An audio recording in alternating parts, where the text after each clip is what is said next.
अस्सलाम वालेकुम, this doctor Faizan. I hope आप सब लोग ठीक होंगे। आज की जो वीडियो है वो बहुत सारे लोग जो हैं वो कमेंट करते हैं, स्टूडेंट्स भी करते हैं एंड पेशेंट्स भी करते हैं, तो वो भी देख सकते हैं वीडियो अगर तो वो चाहें। है ये primarily as usual for dentist and dentist students कि हमारी फीलिंग निकलती रहती है। सर आप बात करें बिल्डअप की, हमारी छोटी छोटी फीलिंग बार बार निकलती रहती है, या कुछ पेशेंट में निकलती रहती है, या हमारी जो है वो फीलिंग ज़्यादा दिन टिकती नहीं है, फ़ौरन की जगह कुछ हफ्ते बाद निकल जाती है। तो वो उसके जो है ना क्लियर कट वजह है कि क्यों होता है। ऑफ कोर्स कभी ना कभी तो हर बंदे ही कुछ ना कुछ हो सकता है, कभी ना कभी मेरा भी कोई इम्प्लांट फेल हो सकता है। मेडिसिन है, 50 चीज़ें हो सकती हैं। कोई भी बंदा बोलेगा नहीं मेरी आज तक कुछ भी नहीं हुआ, झूठ बोल रहा है, ऐसा नहीं हो सकता। कभी भी मेरा दांत नहीं टूटा आज तक, कोई भी। आपके प्रोफेसर के भी जो है ना सेंटर इंसाइजर भी कभी कभार फंस जाता है, वो 2-2 घंटे में निकलता है, वो नहीं निकलना। तो एक्सेप्शंस तो होते हैं। एक तो शेड भी हमारा एक ही होता है, A2 शेड है कि, और बस चिपक गई, ठीक है। फीलिंग बस चिपक गई, और क्या होता है फीलिंग में, चिपक नहीं होता है ना बस फीलिंग के अंदर क्या है। और उसके बाद 2 दिन बाद निकल गया, पता नहीं क्यों। आपने कोई हार्ड चीज़ तो नहीं खाई थी इसका कोई ताल्लुक हार्ड चीज़ें खाने ना खाने से नहीं है।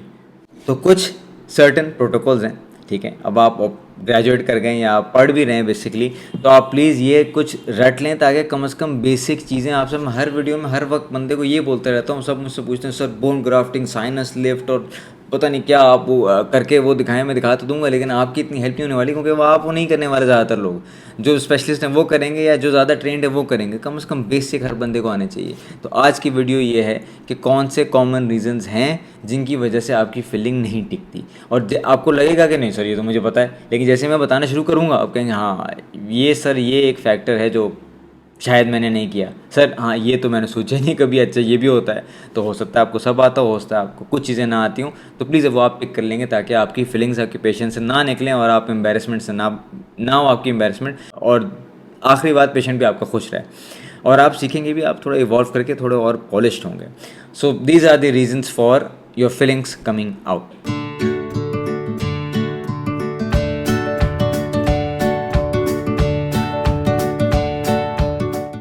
इसको स्टेजेस पे लेते हैं।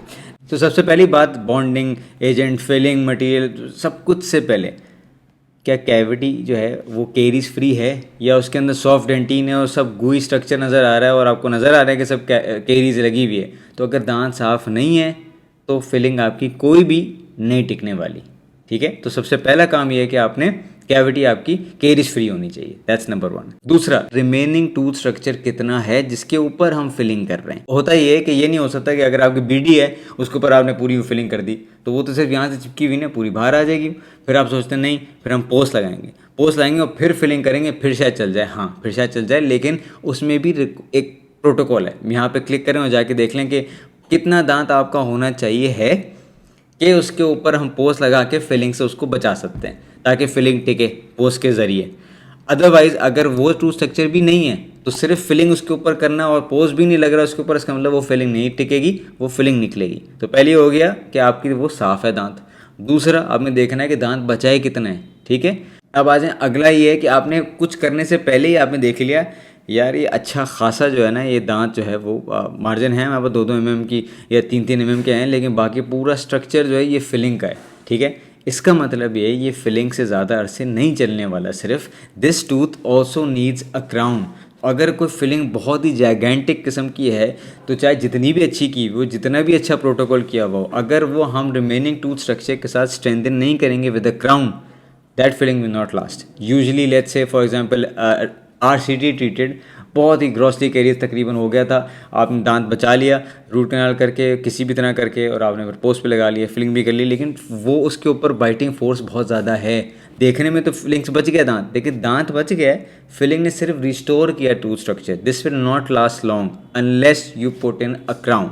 तो बहुत दफ़ा RCT के बाद आपको क्राउन देना इसीलिए ज़रूरी होता है कि आपका जो रिमेनिंग टूथ स्ट्रक्चर है वो फिलिंग के साथ एक पूरा सर्कल आके जुड़ जाए उसको और वो चले। रूट कैनाल नहीं भी है, किसी की फिलिंग है और वो आपको नज़र आ रहा है कि वो 50% दांत जो है वो जो है वो टूट गया और वो आप फिलिंग से बचा लेंगे। एंडो नहीं हुई लेकिन बिल्कुल आपके ऊपर से आप आ गए, लेकिन पूरा दांत जो है 50-60% वो आपका फिलिंग है, दैट विल नॉट लास्ट। वो आपकी फिलिंग बाहर आ जाएगी। तो you need to tell the patient पहले से ही कि फिलिंग से बच तो जाएगा लेकिन चलेगा नहीं ज़्यादा अरसा, जब तक आप इसके ऊपर एक क्राउन ये लगा लेंगे, ताकि आपका फिलिंग और दांत अगेन हग करके एक साथ क्राउन के अंदर समेट जाएं और एक स्ट्रेंथ उसको मिले तो वो रुकेगा। इसीलिए मैं आपको बता रहा हूँ, पहले से आप पेशेंट को बताएंगे कि यार size of filling is huge, ठीक है। तो this will be saved with a filling but it will not last until you get a crown on top of it, वरना ये फिलिंग बाहर आ जाएगी। अभी हम फिलहाल बात कर रहे हैं फॉर ऑफ कॉम्पोजिट फिलिंग्स, ठीक है। First number one reason why your fillings composite fillings pop off is isolation. Composite को चाहिए है आइसोलेशन, जीआईसी को भी चाहिए है आइसोलेशन। अगर वहाँ पे आधा एक या आधा ड्रॉप भी हुआ पानी का या वो जगह मॉइस्ट भी हुई तो वो इस तरह है कि जैसे आपका जो किसी के लिए आपने गिफ्ट रैप करना है, वो गिफ्ट रैप कर रहे हैं आप और टेप दे रहा है अगला बंदा, टेप गीला है तो कोई फर्क नहीं पड़ेगा, टेप ऐसी चिपका हुआ है यूँ करेंगे और गिफ्ट खुल जाएगा। तो वो चीज़ ड्राई होनी चाहिए। अगर वो ड्राई नहीं है तो आपकी फिलिंग नहीं टिकेगी, उस वक्त टिक जाएगी, कहीं अंडरकट में फंसी भी होगी, क्योंकि अब हम जो है वो स्लॉट नहीं बनाते जिस तरह अमेलगम के लिए बनाते थे कि उसको यूँ करेंगे तो अंदर फंसी रहेगी, जब वो कंडेंस हो जाएगा। अब हम जितना कैविटी रिमूव करेंगे उतना ही हमने फिलिंग करनी है, चाहे वो किसी भी शेप की हो। तो हमारी रिटेंशन जो है वो चिपकने के ऊपर ज़्यादा है, केमिकल रिटेंशन है, बॉन्डिंग से रिटेंशन है, रादर देन वो एक स्लॉट मैकेनिकल रिटेंशन इस तरह अमेलगम है। तो अगर आपने आइसोलेशन सही नहीं की, आपकी जो है ना ये कॉम्पोजिट और जीआईसी फिलिंग नहीं टिकने वाली, ये निकल जाएगी बाहर, ठीक है। That's number one. और आइसोलेशन किससे करनी है आपने? आइडियली मैं आपको बताता हूँ, मुझे लाइव सेशन में भी किसी ने पूछा था, ideally it should be done with a rubber dam. लेकिन ऑफ कोर्स आप प्रैक्टिकली हर केस में रबर डैम नहीं लगा सकते, आई अंडरस्टैंड, ठीक है। और ये कर रहे हैं आगे वाला ऊपर वाली फिलिंग कर रहे हैं, लेकिन क्या कहते हैं जब ऊपर वाली कर रहे हैं तो वो टिप है ना, इसके लिए पूरा रबर डैम की कोई ख़ास ज़रूरत नहीं है। लेकिन क्योंकि आप कॉटन से भी पीछे कर रहे हैं तो आइसोलेशन चाहिए, वरना वो निकल जाएगा। तो रबर डैम इज़ आइडियल। नहीं हो पा रहा है किसी वजह से, रबर डैम ख़त्म हो गया, रबर डैम नहीं आता, तो सीख लें खुदा के वास्ते। लेकिन मेरा काम ये नहीं है कि मैं वीडियो यहीं बंद कर दूँ कि रबर डैम नहीं आता बस अब आप फिलिंग ना करें। कॉटन से भी हो जाता है, लेकिन आज़ाम होता है कि 2-3 लोग लगे हुए होते हैं उसको ड्राई करने के लिए। पहली बात, it has to be dry. और ड्राई सिर्फ हवा मारने से नहीं होगा, नहीं तो काफ़ी था आपका जो ट्रिपल सिरिंज जो है वो ऑटोमेटिक मोटराइज सेक्शन से नहीं है, वो लगा हुआ है कंप्रेसर के साथ। 5 पेशेंट हो गए, कंप्रेसर भर गया है, उसमें पानी भी है, तो अब आप जब मारेंगे उसके अंदर आपको नहीं, सर मैंने तो हवा मारी थी, मुझे क्या पता, आपका काम है। सो अब आप जब मारेंगे उसको आप पहले हाथ पे लगा के देखें कि उसके अंदर से कोई वाटर ड्रॉपलेट तो नहीं आ रहा है। तो बजाय से कि आप ड्राई कर रहे हैं, आप उसको और गीला कर रहे होंगे, और आप लूप्स पहने नहीं होंगे, ठीक है। ज़्यादातर लोग नहीं पहन रहे अभी भी लूप्स, पता नहीं क्यों, तो आपको नज़र ही नहीं आएगा कि क्या हो रहा है, और आपकी फिलिंग जो है वो गीली जगह पे चिपक रही है। नंबर 1 आइसोलेशन का मसला है। नंबर 2 एच करना, ठीक है। जब एच करते हैं तो एच का मतलब नहीं है कि हमने पूरे दांत को नहलाना है, खुद अपने ऊपर भी एचेंट लगा लिया, हर जगह एचेंट, सर अब हर चीज़ एच हो गई है। एच से सर वो चिपकेगा, अंदर जाएगा, वो एच होगा, और फिर जाके रेजन के प्लग्स बनेंगे उसके अंदर, नेटवर्क जो है वो खुलेगा एचेंट से, और फिर हम जब बॉन्डिंग एजेंट लगाएंगे तो वो उसके अंदर जाके रेजन टैग्स बनाएगा। जब ओवर एच करते हैं ना आप, पहली बात तो एच करते हैं आप इनेमल को, ठीक है। जो डेंटिन में उससे कम एच करते हैं, ज़्यादा नहीं करते। फिर जब आप हवा मारते हैं तो जो उसका नेटवर्क है, तो वो पानी मार के हवा मारते हैं तो वो कोलैप्स कर जाता है। तो बजाय इसके वो खुले और आप उसके अंदर जाके रेजन आपका जाए बॉन्डिंग एजेंट और उसके जाके रोके, वो जो चीज़ है आपकी स्ट्रक्चर है जो पूरा कोलेजन का, वो पूरा कोलैप्स कर गया। अब आप इसके ऊपर ऐसे यहाँ पे बॉन्डिंग एजेंट मर रहे हैं। अगर आपने उसका सोल्यूशन देखना है कि भाई तो फिर कैसे करें ताकि हमारी पोस्ट और सेंसिटिविटी ज़्यादा ना हो और फिलिंग भी हमारी टिकी रहे, इस वीडियो को जाके क्लिक करें और जाके आप देख लें कि आप कैसे सिर्फ सेलेक्टिव एचिंग करते हैं दांत की, ताकि हमारे दांत की सही तरह से एचिंग और फिलिंग के लिए। अब आपने सेलेक्टिव एचिंग कर लिया आपने, और उसके बाद अब आपका काम क्या है कि अब आप बॉन्डिंग एजेंट लगाएंगे, अब आप दांत पे लगाएंगे। अब अगेन आप लोगों को पता है नहाने का बड़ा शौक है क्या सीन है, एजेंट भी लगाएंगे तो पूरा लगा देंगे, हर तरफ एजेंट लगाया हुआ दीवार पे, बॉन्डिंग एजेंट लगाएंगे, ये नहीं सर बॉन्डिंग एजेंट पूरी दीवार पे, चुनाई थोड़ी हो रही है दीवार की। आपने बॉन्डिंग एजेंट हल्का हल्का अप्लाई करना है, पोर नहीं करना बॉन्डिंग एजेंट। आपने अप्लाई किया बॉन्डिंग एजेंट, उसके बाद आपने रब किया, थिन लेयर लगानी बॉन्डिंग एजेंट की, पहली बात इतनी मोटी नहीं लगानी। तो फिर अगर हमने कैविटी को फिलिंग से बंद करना है, हमने बॉन्डिंग एजेंट से बंद नहीं करना कि सर बॉन्डिंग एजेंट लग गया, एक ड्रॉप दिया था सर, तो भाई तो कैविटी भी इतनी सी थी ना, तो उसके अंदर एक ही ड्रॉप भर दिया आपने, तो अब फिलिंग की जगह नहीं बची हुई। तो फिलिंग जो है वो सिर्फ बॉन्डिंग एजेंट से बीच में चिपका हुआ है, बाकी बॉन्डिंग एजेंट की वो स्ट्रेंथ नहीं है कि वो पूरी फिलिंग जो है वो मतलब पूरी कैविटी जो है वो बॉन्डिंग एजेंट से भरी हुई हो, फिलिंग से भरनी है हमने, ठीक है।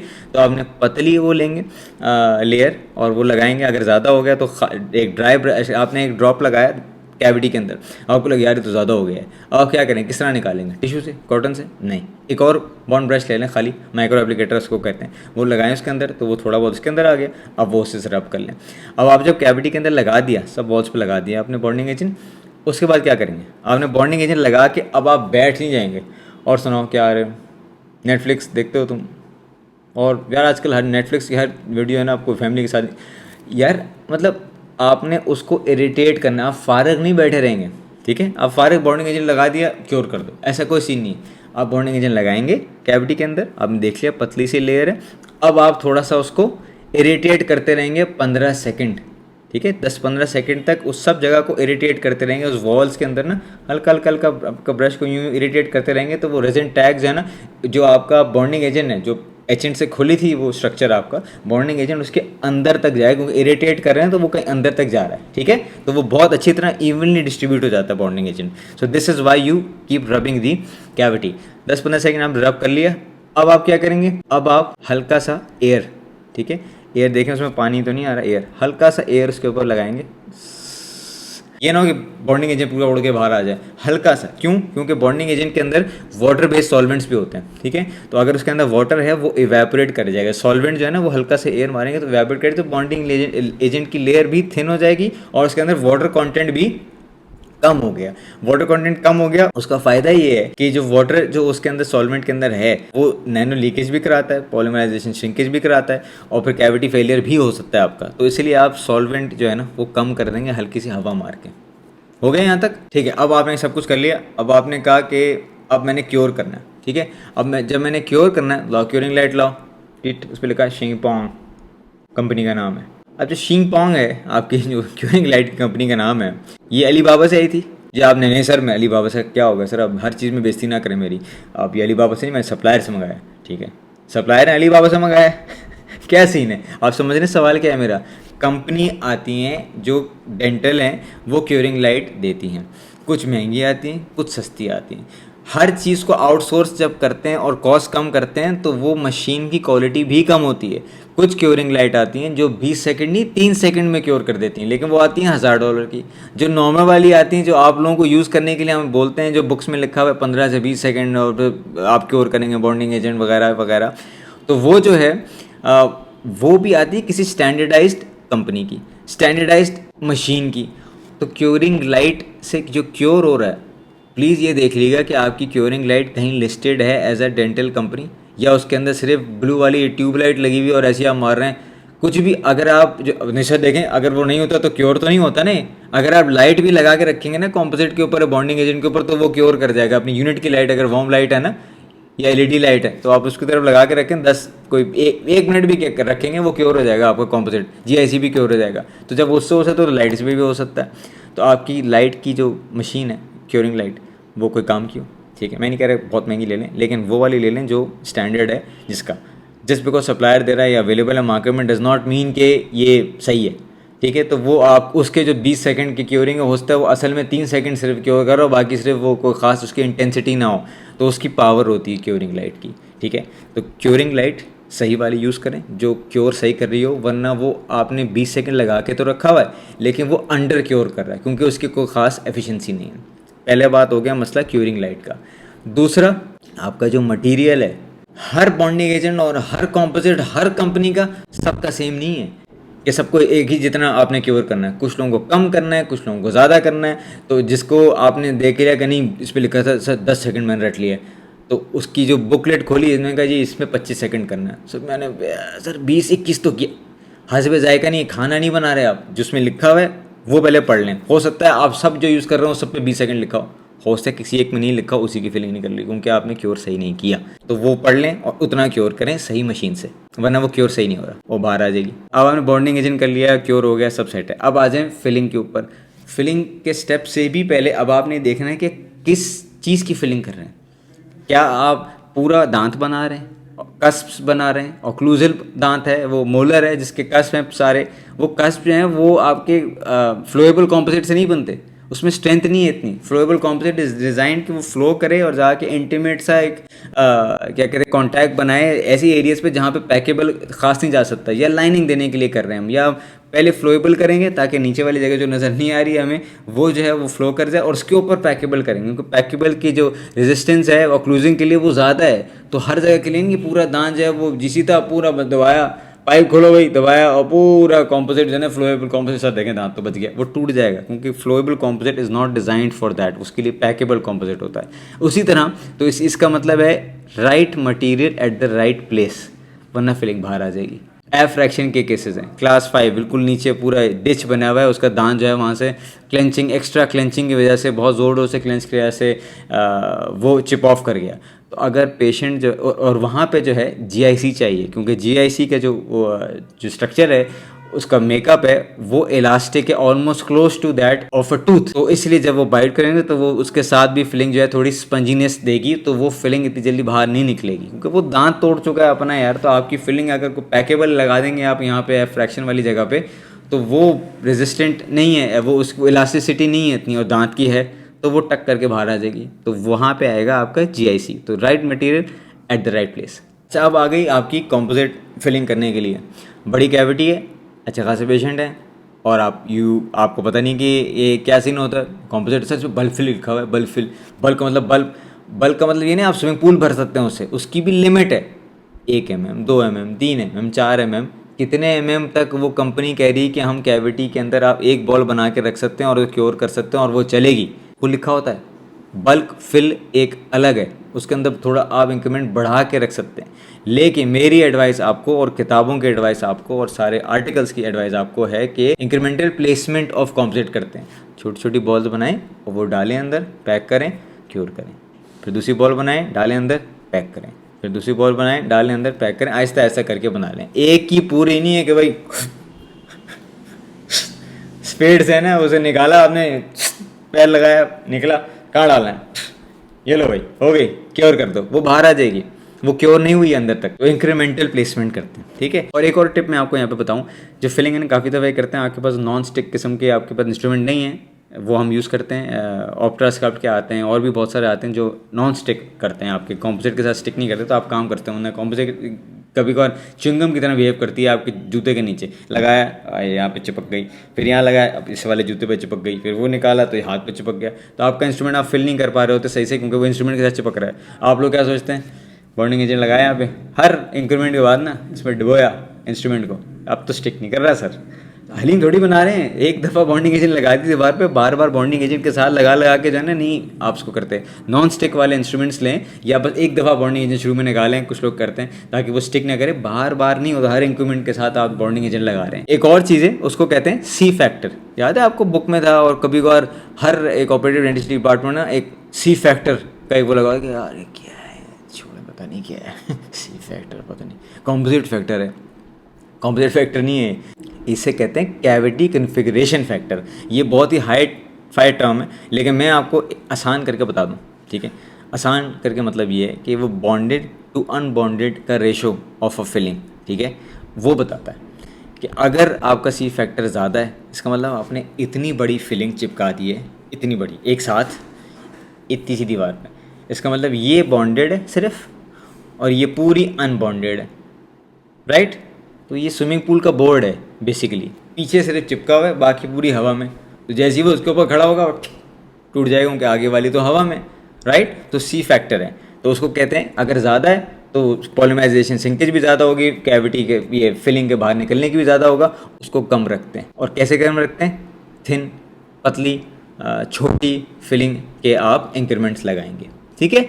आसान लग करके बता रहा हूँ। दूसरी बात, जो कॉम्पोजिट आप यूज़ कर रहे हैं, ठीक है, ये तो एक बहुत ही ऑब्वियस सी चीज़ है, लेकिन आपको मैं बता इसलिए रहा हूँ क्योंकि कोविड के बाद से हर बंदा सस्ती चीज़ों पे आने पे मजबूर हो गया, चाहे वो ग्लव्स हो, मास्क हो, किसी भी ना किसी चीज़ पे कॉस्ट कट कर रहा है। जो बंदा पहले सब बहुत टॉप लेवल कर रहा था, अब वो स्लाइटली कम वाले पे कर रहा है, ठीक है। ज़रूरी नहीं कि स्लाइटली कम वाला जो है वो ख़राब हो, लेकिन किसी वजह से वो स्लाइटली कम है, ठीक है।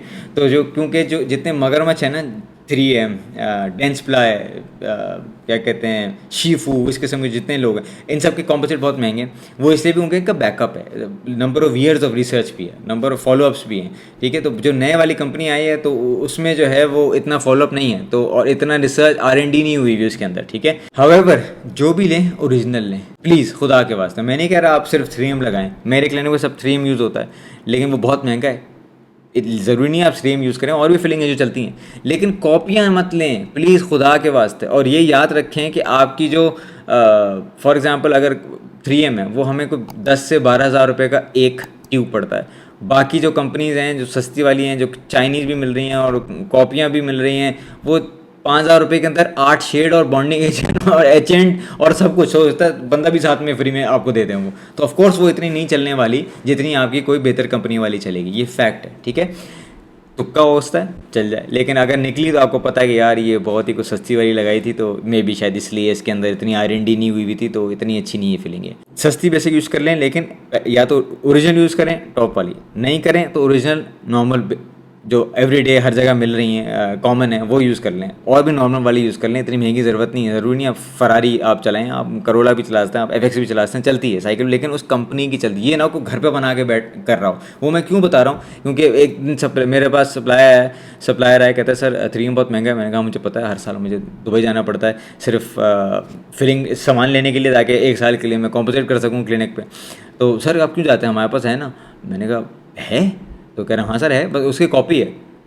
क्या मतलब है, 3M की कॉपी का क्या मतलब है, मतलब 3M से कोई ताल्लुक नहीं है, और जो कंपनी है उसकी अपनी कोई भी R&D नहीं है, क्योंकि अगर अपनी होती तो अपने नाम से बेचता, अपने नाम से नहीं बेच पा रहा, तो इसलिए उसने 3M की कॉपी बना के। यार इसकी कॉपियों का मतलब है इसकी कोई क्रेडिबिलिटी नहीं है, तो किसी भी चीज़ की कॉपी खुदा के वास्ते मत लें। जो लें ओरिजिनल लें, चाहे वो सस्ती लें चाहे वो महंगी लें, सब कुछ आपने ठीक किया है, लेकिन वो इतने हाई स्पॉट है। अब हाई स्पॉट का मतलब ये है कि पूरे 32 दांतों का जो प्रेशर है, या जितने भी दांत उसके मुंह में हैं, वो सिर्फ एक फिलिंग के पॉइंट पे आ रहा है। अगर आपका दांत भी एक्स्ट्रा है तो वो भी टूट सकता है, अगर हाई स्पॉट हो और 32 दांत का प्रेशर उसके ऊपर आ रहा हो, वो टूट जाएगा। तो 100% आपकी फीलिंग अगर एक्स्ट्रा हुई हुई है कि आपकी सारे दांत हवा में बाइट में नहीं है, वो बाइट में है सिर्फ, वो फीलिंग टूट जाएगी, वो फीलिंग निकल जाएगी। तो high spot you have to check with a bite paper. अच्छा, ये सब कुछ कर लिया आपने, और अब आ जाएं पेशेंट के एंड पे। सब फिलिंग कर ली, को हाई स्पॉट नहीं, सब सेट है, लेकिन जो पेशेंट की बाइट है, ठीक है, वो एक्सट्रीम डीप बाइट है, वो बहुत ज़ोर से बाइट करता है, या पैरा फंक्शनल हैबिट्स हैं, पेंसिल चबा रहा है,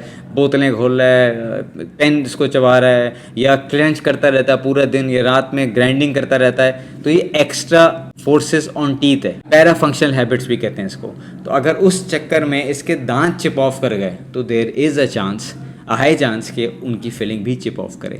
लेकिन अगर किसी के ये नहीं है, तो आपको मैंने 50 रीज़न बता दिए कि इस वजह से किसी के दांत की फिलिंग बाहर आ सकती है। प्लीज़ मुझे बताएं नीचे कमेंट में जाके कि कौन सी वाली टिप है जो आपको पता नहीं था, या कौन सी वाली टिप है जिस पे आपने इतना एम्फेसिस नहीं दिया था और अब देंगे। इसमें कोई शर्म की बात नहीं है, क्योंकि मैंने आपको बता दिया हर इंसान की कभी ना कभी कोई ना कोई फीलिंग निकलती, हर इंसान के कभी ना कभी कोई इम्प्लांट फेल होता है, हर इंसान का कभी ना कभी कोई ना कोई और काम प्रॉब्लमेटिक होता है। इसीलिए इसको प्रैक्टिस कहते हैं, डेंटल प्रैक्टिस, मेडिकल प्रैक्टिस, क्योंकि हर बंदा अलग है और हर केस अलग है, हर बंदे के अंदर सारे दांत भी अलग है। सो वो टेंशन ना लें, बट आपका काम है कि आप बाकी हर चीज़ विद प्रोटोकॉल कर रहे हो, ताकि अगर कोई फीलिंग निकलती है फिर आप you can say x factor की वजह से निकल रही है, यूजली निकलती नहीं है, क्योंकि मैं सारे प्रोटोकॉल सही कर रहा हूँ। और अगर नहीं है तो you know where you are wrong. Video पसंद आए तो शेयर करें, यूट्यूब पर सब्सक्राइब करें। Thank you for watching.